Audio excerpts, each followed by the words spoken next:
నమస్తే, welcome to Ankusam news.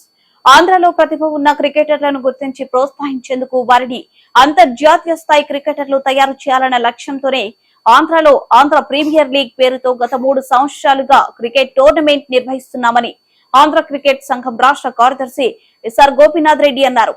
Vizag లో రేపటి నుంచి 30వ తేదీ నుంచి 12వ తారీఖు వరకు Andhra premier league cricket tournament నిర్వహిస్తున్నామని, ఇందులో మొత్తం ఆంధ్రలో ప్రతిభ ఉన్న 120 మంది క్రికెటర్లు ఆడుతున్నారని గోపీనాథ్ రెడ్డి వివరించారు. వచ్చే నెల 12న వైజాగ్ లోనే వైఎస్ఆర్ రాజశేఖర రెడ్డి అంతర్జాతీయ క్రికెట్ స్టేడియంలో ఫైనల్ పోటీ ఉంటుందని, విజేతలకు APL 3 ట్రోఫీని అందజేయడం జరుగుతుందని ఎస్ఆర్ గోపీనాథ్ రెడ్డి రాష్ట్ర కార్యదర్శి అన్నారు.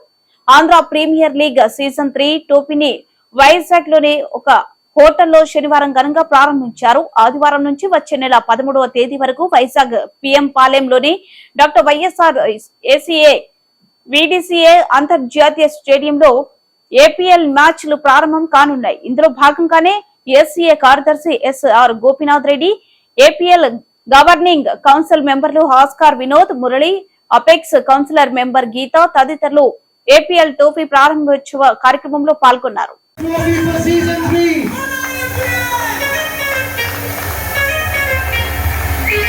A big round of applause, everyone. That's the new